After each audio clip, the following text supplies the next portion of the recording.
Hello everyone, आप सबका happy education में स्वागत है। आज हम टॉप 5 लेके आप सबके सामने हाजिर हैं।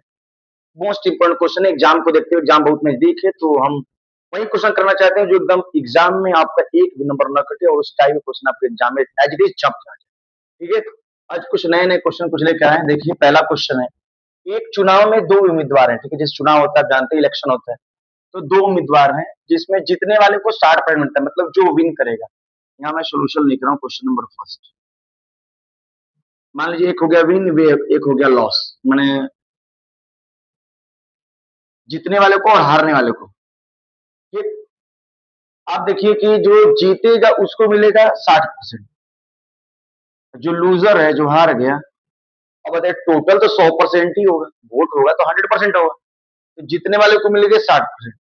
भाई तो 100 में से 60 घटाएंगे तो बचेगा कितना? 40%। यानी हारने वाले को मिले कितने? 40%। बोला कि जो लिखा वोट मिले और वह 1600 वोटों से जीत गया, यानी ये जो जीता है इससे 1600 वोट ज्यादा जीता है। यानी इन दोनों के बीच का अगर हम डिफरेंस देखें तो वही हमको एक लाइन में क्वेश्चन में 1600 दिया है, मेरे हिसाब से 20% है। यानी 20% की वैल्यू ने कितना दिया है? 1600। यहाँ से आप 1% की वैल्यू निकालेंगे तो कितना आ जाएगा? 800 आ जाएगा। 800 नहीं, मतलब 80 आएगा। 1% यहाँ से निकालेंगे तो 20 से डिवाइड कर देंगे आप, 20 से कट जाएगा 80 बार। ठीक है, जब 1% की वैल्यू निकल गई 80, तो हमसे पूछा है कितने वोट पड़े। वोट कितने पड़े, हम कितना बोलते हैं? टोटल मानना कितना? 100%। जब 100% है तो आप हम 100% की वैल्यू निकाल लेंगे। 100% की वैल्यू निकाल लेंगे तो बस इसमें मल्टीप्लाई कर देंगे, तो टोटल वोट 8000 है। ये प्रश्न का उत्तर है। ये निकालने का एकदम प्रक्रिया बहुत आसान है। ऐसे जीटी सॉल्व करेंगे, ऐसे क्वेश्चन आएंगे।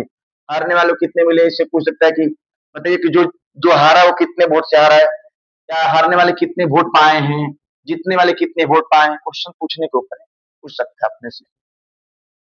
क्वेश्चन नंबर 2 देखते हैं। क्वेश्चन नंबर 2 लिखा है कि एक वस्तु का अंकित मूल्य मतलब मार्क प्राइस, क्रय मूल्य मतलब सीपी से 40% अधिक है। मैं एक लाइन में एकदम ऐसे लिख दूंगा, एकदम आसानी भाषा में समझिएगा। CP, SP, MP, cost price, selling price, mark price, क्रय मूल्य, विक्रय मूल्य, अंकित मूल्य। हमसे बोला है कि एक वस्तु का अंकित मूल्य क्रय मूल्य से 40% अधिक है। अगर हम कॉस्ट प्राइस को अपने मन में 100 मान लें, तो बोला इससे इससे 40% ये अधिक है, प्लस 40%। जब 100 का 40% निकालेंगे तो 40 से हो जाएगा, यानी ये हो जाएगा 140। यहाँ तक क्लियर है? ठीक। अब हमसे एक चीज और बोला होगा इसमें, 20% छूट। एक बात जान लीजिए कि जब भी हमको छूट देना हो, तो छूट हमेशा मार्क प्राइस पे मिलता है। जो आप कहीं भी कपड़ा खरीदने जाते हैं या कुछ भी करने जाते हैं, तो उसे मार्क वैल्यू लिखी होती है, 100 रुपया, 50 रुपया, 200, 2000, बोल देगा उसे 20% का छूट है। आप छूट जो प्राइस लिखा रहता है आप उसी पर छूट मांगेंगे उससे। ठीक है, 140 रुपया दाम है, 20% छूट है। आप निकाल लीजिए 140 का अगर 20% आप निकालेंगे, 20/100, देखिए 10 से 10, 10 से 10, यानी हमें छूट देखा जाए तो 28 रुपया का छूट मिला है हमें। ठीक है, आप क्या करेंगे, 140 में से जब 28 घटाएंगे तो ये बच जाएगा 112 रुपया हो जाएगा। अब हमसे पूछा क्या है, लाभ प्रतिशत ज्ञात करिए। 100 रुपए का सामान था, 112 में बेच। देखिए डिस्काउंट देने के बावजूद भी हमें 12% का फायदा होगा। ठीक, हमसे पूछा ना कितने प्रॉफिट होगा, डिस्काउंट दिए उसके बाद प्रॉफिट पूछा। तो 100 का सामान है, अगर आप 112 में बेच देंगे, ये है सीपी, ये है एसपी, तो बेटा फायदा कितने का होगा? 12 रुपए का। परसेंटेज निकालना है, तो परसेंटेज निकालने का तरीका आपको बताएं कि हमेशा कॉस्ट प्राइस पे ही निकालते हैं। तो 12/100 इंटू 100, यानी 12% हो जाएगा। हम निकाल के दिखा दे रहे हैं, 12/100 सीपी हो गया। परसेंटेज निकालने के लिए आप 100 से मल्टीप्लाई कर देंगे, यानी आंसर क्या आ जाएगा? 12%। एग्जाम में ये सब कुछ भी करने की जरूरत नहीं है। एग्जाम में ये कोई जरूरी नहीं है कि आप करके वहां देखेंगे। डायरेक्ट आप 100 का सामान था, 40% बढ़ा के लिख दी तो 40 रुपया हो गया। यहाँ से डिस्काउंट देंगे 20%, आगे 112 रुपए, 100 से कितना जाता? 12, यानी 12%। मुंह जबानी बन जाएगा। ये तो मैं आप सबके लिए करके दिखा रहा हूँ कैसे करना है, कैसे सोचना है इसे। आइए क्वेश्चन नंबर 3। देखिए क्वेश्चन नंबर 3 भी मिक्सचर एंड एलिगेशन का क्वेश्चन है। दूध और पानी के 40 लीटर मिश्रण में दूध और पानी का अनुपात 3:1 है। देखिए मैं कंटेनर बना दे रहा हूँ, ठीक है। ये हो गया मान लीजिए मिल्क, ये हो गया वाटर, टोटल दूध है हमारा 40 लीटर, ठीक है। बोला हमसे दूध और पानी के अनुपात 3:1 है। अगर दूध 3 है तो पानी 1 है, ठीक है। अब मुझे बोला इसमें कितना पानी मिलाया जाए कि अनुपात 2:1 हो जाए।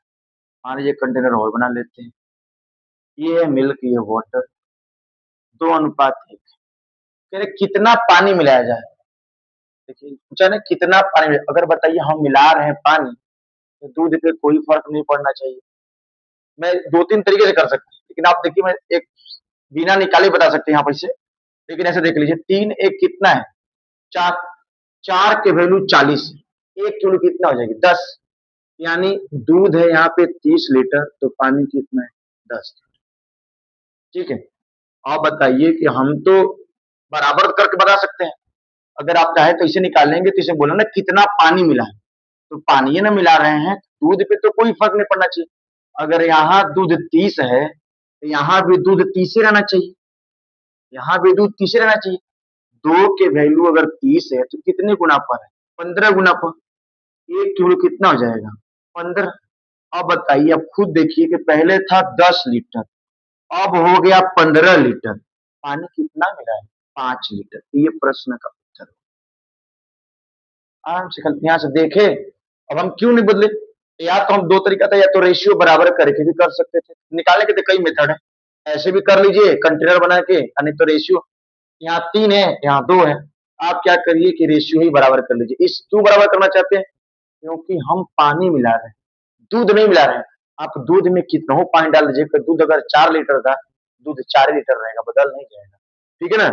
इसे क्वेश्चन करने का तरीका है, अंडरस्टैंडिंग अपने अंदर लाएंगे बन जाएगा सब।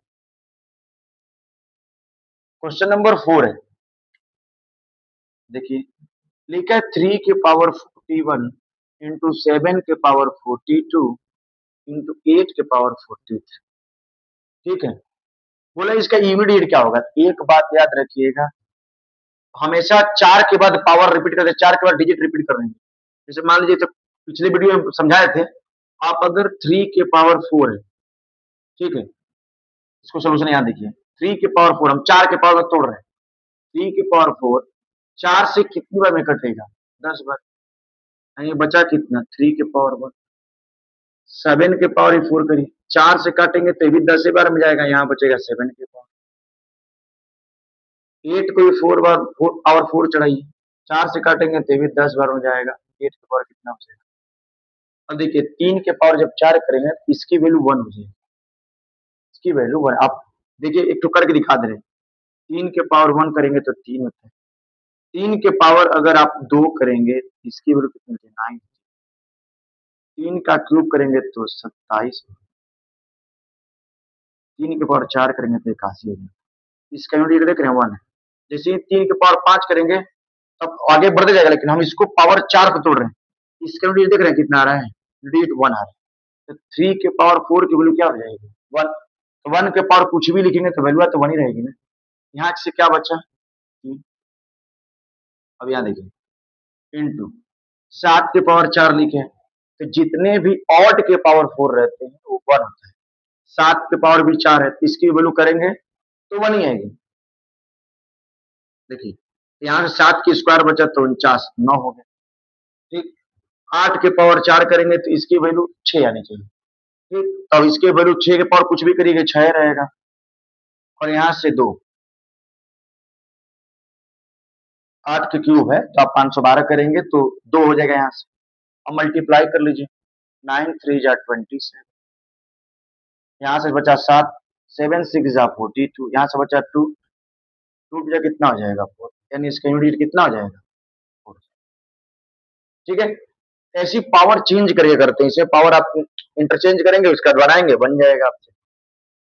अब देखिए क्वेश्चन नंबर आते हैं 5, क्वेश्चन नंबर जो 5 है हमारा, x माइनस 1/x की वैल्यू अगर k दे दे और आपसे पूछे कि x cube minus 1/x cube की वैल्यू क्या हो जाएगी, ये होता है k cube minus 3 plus 3, minus नहीं प्लस 3, अगर प्लस रहता तो यहाँ पे माइनस करते, हमसे पूछा माइनस दे के माइनस पूछा है, तो फॉर्मूला क्या हो जाएगा, के क्यूब प्लस 3 के की वैल्यू है 3, यानी 3 का क्यूब प्लस 3 इंटू 3। 3 का क्यूब 27 होता है, 3 3 जा 9, 9 7 16। इस प्रश्न का उत्तर क्या हो जाएगा, 36। ठीक है, एज इट इज ऐसी क्वेश्चन एकदम आपको इंपॉर्टेंट करेंगे वीवीआई, जो आपके एग्जाम में एकदम 31 तारीख को एग्जाम है बीएड का, अब सीयूटी का एग्जाम चल रहा है, सबके लिए इंपॉर्टेंट एकदम। आप देखिएगा, क्वेश्चन करेंगे वहां पे तो लगेगा कि हाँ पढ़ के आए।